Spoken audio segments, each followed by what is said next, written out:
ઉનાળામાં લસ્સી, મિલ્કશેક અને શરબત તો આપણે ઠંડક માટે પીતા જ હોઈએ છીએ, પણ ફાલુદાની તો વાત જ અલગ છે. એમાંય વળી આ રોઝ ફાલુદો તો ગરમીઓમાં શરીરને ઠંડક આપતું એક સ્વાસ્થ્યવર્ધક પીણું માનવામાં આવે છે. તેમાં રહેલું દૂધ, સેવ અને રોઝ સિરપ થાકેલા શરીરને ઇન્સ્ટન્ટ એનર્જી પણ આપે છે. ગુલાબમાં એન્ટીઓક્સિડન્ટ, વિટામિન સી અને એન્ટીબેક્ટેરિયલ ગુણો રહેલા હોય છે, જેનાથી ત્વચામાં ગ્લો આવી શરીરની ઇમ્યુનિટી પણ વધે છે. તો ચાલો બજાર કરતાં પણ ઓછા ખર્ચમાં આ રોઝ ફાલુદો બનાવવાનું શરૂ કરીએ.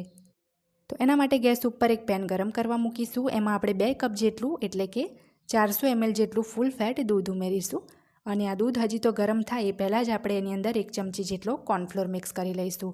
એના લીધે જ ફાલુદામાં બજારના ફાલુદા જેવી થિકનેસ આવશે. પણ જો તમે દૂધ ગરમ થયા પછી કોર્નફ્લોર ઉમેરશો તો એમાં ગાંઠ પડી જશે, એટલે પહેલાં જ કોર્નફ્લોર ઉમેરી દેવાનો છે. ત્યાર પછી એમાં 2 મોટી ચમચી આપણે વર્મિસેલી સેવ ઉમેરીશું. આ રીતની વર્મિસેલી તમને કરિયાણાની દુકાન, મોલ, બેકરી કે પછી ઓનલાઈન ઇઝીલી મળી જશે. હવે એમાં 1 ચમચી આપણે ટુકમરિયા ઉમેરવાના છે, એટલે કે સબ્જા સીડ્સ, અને બરાબર એને મિક્સ કરી લઈશું. શરૂઆતમાં કોર્નફ્લોર તરત નીચે બેસી જાય છે, એટલે આપણે કન્ટિન્યુઅસ 1 મિનિટ આ રીતના ચમચીથી એને મિક્સ કરવાનું છે. જો તમને આમાં ટુકમરિયા કે સેવ કંઈ પણ ઓછું લાગે તો પછીથી એમાં એડ કરી શકાય છે. તો હવે એની અંદર આપણે 1/4 કપ જેટલું રોઝ સિરપ ઉમેરીશું. આ રોઝ સિરપ પણ મેં ઘરે જ બનાવ્યું છે. જો તમારે એની રેસીપી જોવી હોય તો એ પણ હું જલ્દી શેર કરીશ. તો હવે સરસ આપણે એને મિક્સ કરી 6 થી 7 મિનિટ માટે ઉકાળવાનો છે. પણ તમે જુઓ, એકલા રોઝ સિરપથી બજાર જેવો એમાં કલર નહીં આવે, અને કોઈ પણ ખાવા પીવાની વસ્તુ પહેલાં આપણી આંખોને ગમે પછી જે પેટમાં જાય.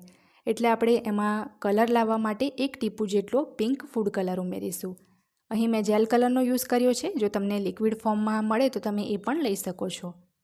તો તમે જુઓ, એક જ ડ્રોપ કલર ઉમેર્યો અને કેટલો સરસ પિંક કલર આવી ગયો છે. તો 6 થી 7 મિનિટ આપણે એને મીડિયમ તાપે ઉકાળીશું. વચ્ચે વચ્ચે એને હલાવતા રહેવાનું છે.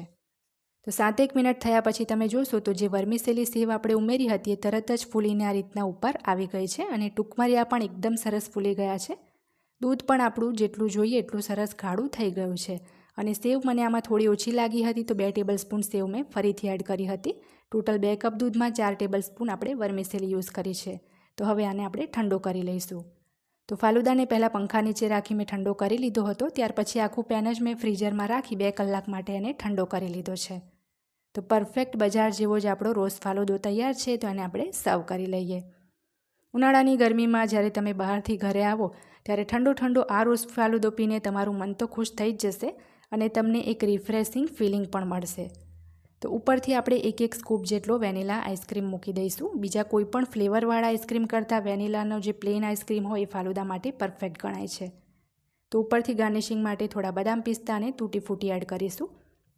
તમે પણ જો રેડીમેડ પ્રીમિક્સ લાવી આ રોઝ ફાલુદો બનાવતા હોય, કે પછી રેડીમેડ બજારમાં ફાલુદો જ તમે પીવા જતા હોય, તો એકવાર આ રીતના ચોક્કસથી બનાવી જોજો. બજારના પેકેટ લાવવાનું છોડીને તમે હંમેશા આ જ રીતે ફાલુદો બનાવતા થઈ જશો.